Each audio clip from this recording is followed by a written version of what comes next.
ओम नमः शिवाय भक्तों व मेरे प्यारे बंधुओं, आप सभी का स्वागत है हमारे YouTube चैनल भक्ति सागर में। एक ऐसा सागर जहां हर दिन बहती है भक्ति की धारा। आज हम आपके लिए लाए हैं भगवान श्री गणेश जी की वक्रतुंड अवतार की एक ऐसी दुर्लभ कथा जिसे बुधवार को सुनने मात्र से संकट टल जाते हैं, व्यापार में उन्नति होती है और जीवन में ज्ञान, बुद्धि और शांति की प्राप्ति होती है। अगर आपने अभी तक हमारे चैनल को सब्सक्राइब नहीं किया है तो ज़रूर कर लें, ताकि भक्ति की यह धारा आपके जीवन में निरंतर बनी रहे।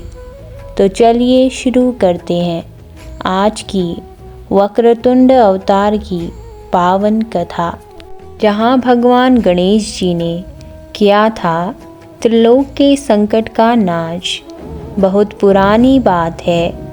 त्रिलोक में एक बार फिर अधर्म ने सिर उठाया।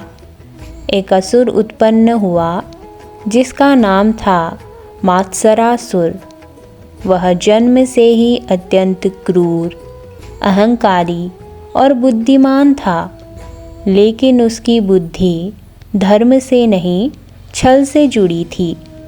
वह जानता था कि अगर वह किसी देवता से वरदान पाले तो उसका कोई कुछ नहीं बिगाड़ सकेगा।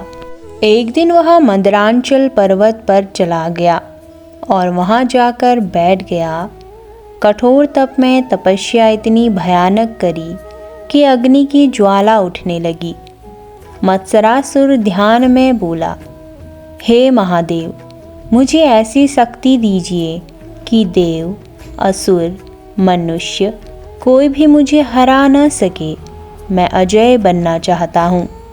हजारों वर्षों की तपस्या के बाद भगवान शिव प्रकट हुए। भगवान शिव ने कहा, वत्स, मैं तुम्हारे तप से प्रसन्न हूँ, मांगो क्या वरदान चाहिए। मत्सरासुर ने कहा, प्रभु, मुझे अमृतत्व दीजिए और ऐसा बल दीजिए कि कोई देवता मुझसे न जीत सके। भगवान शिव ने कहा, अमृतत्व तो किसी को नहीं मिल सकता, लेकिन तुम अजय हो जाओगे, क्योंकि देवता तुम्हें पराजित नहीं कर पाएगा। वरदान मिलते ही उसका स्वर बदल गया। आँखों में क्रूरता, होठों पर हंसी और हृदय में घमंड भर गया। उसने आकाश में गर्जना की। मात्सरासुर ने कहा, अब कोई मेरा सामना नहीं कर सकेगा। अब मैं ही त्रिलोक का स्वामी हूँ। धीरे धीरे उसने सारे लोकों में आतंक मचा दिया। स्वर्ग के देवता तक कांप उठे। उसने धर्म के केंद्रों पर आक्रमण करना शुरू कर दिया। यज्ञ बंद करवा दिए, मंदिर लूटे गए, संतों को अपमानित किया गया। इंद्रदेव ने शोकपूर्ण स्वर में कहा, हे महादेव, आपने जिसे वरदान दिया वह त्रिलोक का सर्वनाश कर रहा है। अब क्या करें? भगवान शिव मौन थे, क्योंकि उन्होंने स्वयं वरदान दिया था। तब सभी देवता भगवान विष्णु के पास गए। विष्णु जी ने कहा, अब समय आ गया है उस शक्तिशाली देवता का आवाहन करने का जो बुद्धि, बल और धर्म तीनों का प्रतीक है। तब सभी देवता गणेश जी की शरण में पहुँचे। देवगण ने हाथ जोड़कर कहा, हे गणपति, हे विघ्नहर्ता, आप ही हमारे अंतिम आशा हैं। मात्सरासुर का घमंड केवल आप ही तोड़ सकते हैं। गणेश जी ने कहा, जहाँ धर्म संकट में हो और अहंकार सिर उठाए, वहाँ गणपति मौन नहीं रहते। मैं धारण करूँगा वक्रतुंड रूप और करूँगा अधर्म का नाश। गणेश जी ने वक्रतुंड अवतार लिया, एक ऐसा रूप जिसमें उनका मुख टेढ़ा लेकिन तेजस्वी था। आँखों से अग्नि की ज्वाला, शरीर से 100 सूर्य का प्रकाश और वाहन एक मूषक जो तेजी से आकाश में उड़ता हुआ चला। मात्सरासुर ने जैसे ही यह देखा वो हंस पड़ा। मात्सरासुर ने हंसते हुए कहा, ये कौन आया है? यह मूषक पर बैठा मोटा सा देवता मुझे क्या हरा पाएगा?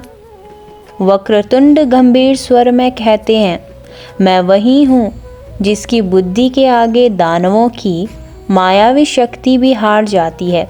अब तेरा अंत निकट है। भयानक युद्ध हुआ। मात्सरासुर ने एक से एक मायावी अस्त्र चलाए, लेकिन वक्रतुंड उन सबको अपने दांतों से ही चबाकर नष्ट कर देते।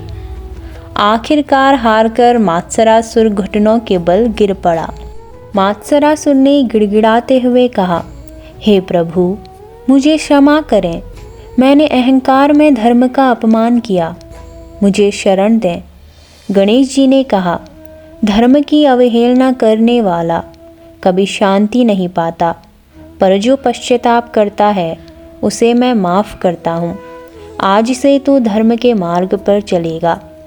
उस दिन से मात्सरासुर धर्म का सेवक बन गया।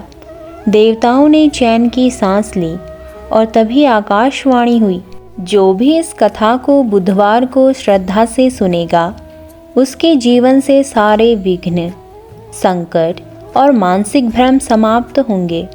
उसे मिलेगी तेज बुद्धि, धन, व्यापार में उन्नति और जीवन भर सुख शांति। तो भक्तों, यही थी भगवान गणेश जी के वक्रतुंड अवतार की अद्भुत कथा।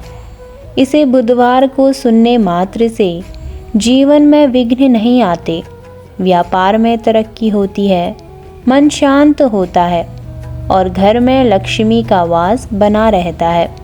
इस कथा को ज़रूर सुनें और दूसरों तक भी पहुंचाएं। धन्यवाद। राधे राधे। जय श्री गणेशा।